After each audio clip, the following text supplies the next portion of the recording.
you can see how Brinks transformed what happened in the world of terrorism. Just a quick survey of the students out here. How many of you had this idea about what Brinks was and that was involved in this? You back it. Put down your hands, Jim. So this is something that's really not out there in the world, and that's one of the reasons we wanted to bring it to you, because it should be. The district attorney's office, the prosecutor's office is essential in these efforts that are here. So if you come forward, we'll continue. Do you need any? No, I don't. Nope. Any? Thank you.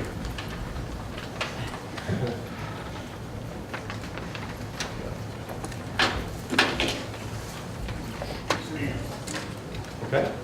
Yeah, I'll say it. You know, the Brinks case was probably, to this day, is probably one of the most significant domestic terrorism cases ever witnessed in the United States. And I don't know if you appreciate it, but you have probably two of the most important players in that investigation who just spoke to you. My good friend Artie Keenan. Here was an individual who was up against overwhelming firepower and carnage, and he stood his ground. And he was truly one of the heroes of that day, and he stayed with the investigation despite the trauma. And we owe a debt of gratitude to him. And if you listen to Ken Maxwell here, he'd make you believe that collaboration and cooperation was the norm back then. It really wasn't, but it was with him. And he was basically the glue that kept that investigation together. He was the person who promoted sharing of information and collaboration and working together and making the correct decisions, and we thank you for that. It really was what made the difference in that case. At the time of the Brinks case, I was a young assistant DA in Rockland County. And it was one of those moments, it was almost like the Kennedy assassination or 9/11, where you always remember where you were when it happened. It was that significant in Rockland County, because it changed Rockland County forever. And when it came in, all we knew was it was a very violent crime. 2 police officers were gunned down, a guard was killed, and to us it was a bank robbery that went very violent. It wasn't until 72 hours later, I believe, thanks to Ken and the intelligence he provided, that we realized it was much bigger. These were members of the Weather Underground, a well-known domestic violence terrorism group known across the United States. And it was this unholy alliance that was formed between the Weather Underground and the Black Liberation Army. And their plan was to create the nation of New Africa down in the 3 southern states. That was their plan, believe it or not. And Rockland County was nothing more than a fundraiser. They came up to raise money to be able to carry forth this plan to create this nation of New Africa down in the southern states. Think about that. Rockland County was basically the center of the universe at that point when it came to domestic terrorism. So, as events unfolded, it became more and more apparent. We were shocked by the events of that day, but never more shocked when we saw how big it really was. And Rockland County was put in a very tough position at that point. Does Rockland County prosecute the case locally? Or do they just defer prosecution to the United States Attorney's Office to do it as a federal prosecution? Now, the cooperation among law enforcement was excellent at the time. There was sharing of information among the FBI, the local police departments. They worked together. But the same couldn't be said between the prosecutor's offices, unfortunately. At that time, there was a basic distrust.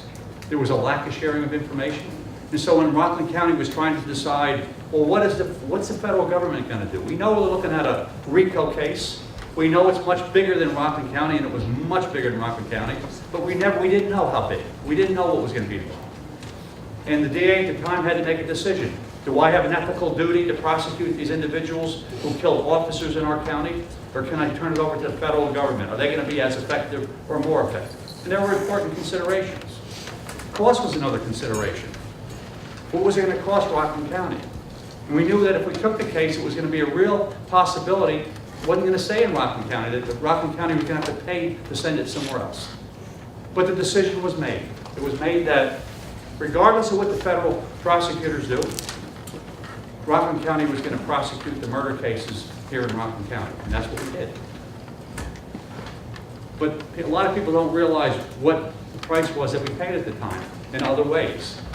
Rockland County, the cases were moved. They were moved to Orange County, one trial. Another county was moved to Westchester County. Rockland County got a bill from Westchester and Orange County to the tune of $6.7 million back in 1981, security costs. And Rockland County ended up suing Westchester County and suing Orange County and accusing them of gouging them in the security. Orange County hired 100 officers for the Brinks case to be able to surround the courthouse because there was a very real fear that members of the group were still out there. Maybe they're going to break them out during the trial. So who knew? But Rockland County's view was it was an overreaction. And the same thing happened with Westchester County. So it was a very, very ugly time. In addition to having disputes with the federal prosecutors at the time, we were in disputes with our neighbors who stepped up and who were basically writing a blank check for the security over these other jurisdictions. So what was the right decision? You know, it's really hard to say. We don't really know if that was the right decision or not. Got a good result, got some long sentences on some individuals. Would we have done better federally? Who knows? What I can tell you is we still have the sales tax in Rockland County because of it. It was 2% back then. What is it now, 8 3/4? 8 7/8? That was, you know, with a $6.7 million bill plus our local costs, no other way of paying it at the time. But we knew once it came in, it was going to be here to stay, and it was. So there's a lot of other factors that come into play. So what I'd like to talk to you a little bit about is how is it different today than back then? If that same case came in today, would the same dynamics occur? And now, so we don't have any recent terrorism cases to compare. So let me talk about other cases that perhaps would have other considerations. Narcotics cases. Back in 1981, narcotics case, we had our drug task force at the time, working with the local law enforcement agencies, all local, no federal involvement at the time.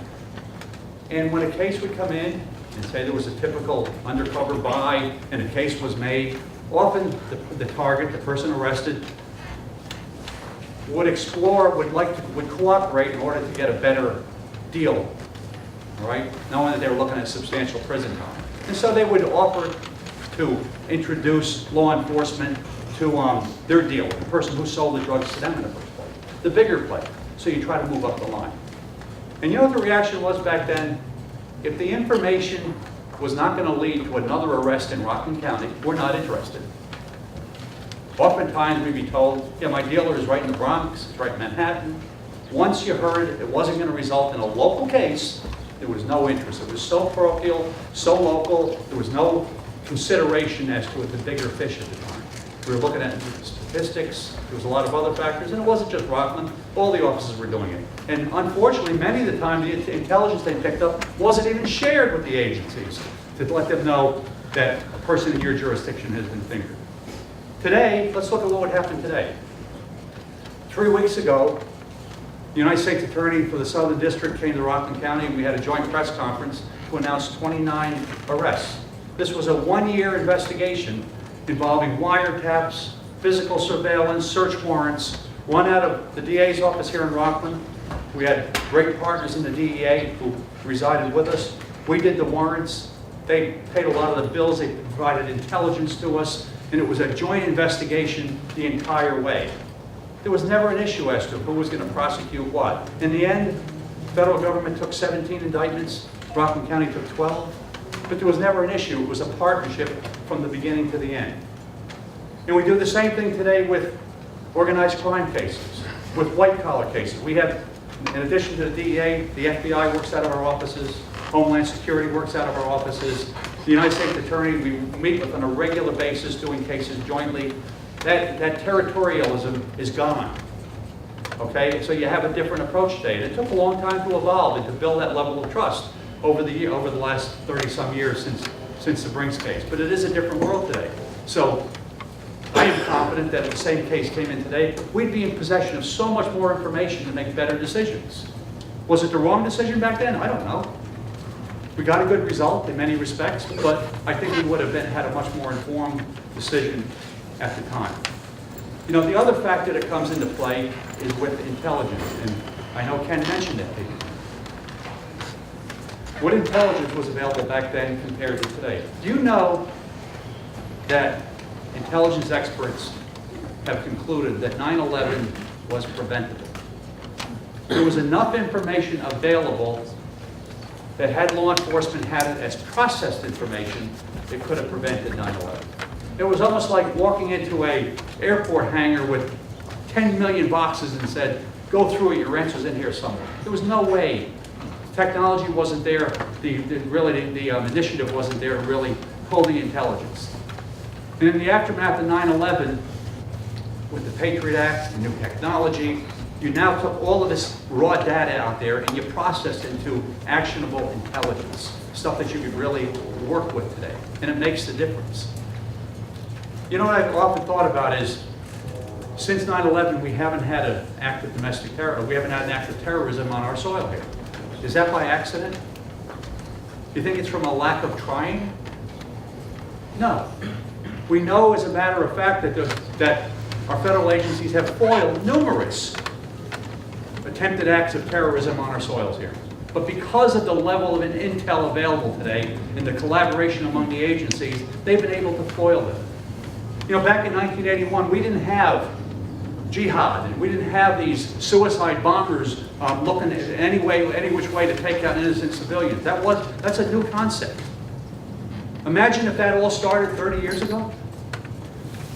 Think about that. If that had started 30 years ago, there would be numerous acts of terrorism on our soils, because we wouldn't have had the ability to stop them.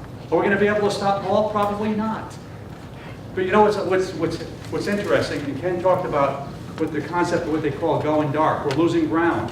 These technology companies are now putting obstacles in our way to getting into these computers to find out what the information is. Today's primary tool for crime is our computers and smartphones. And now Apple and the Android system have announced that they've changed their phones, so even if they get a subpoena, they can't comply because only the owner of that phone can let you in. They don't have any way of getting through the encryption.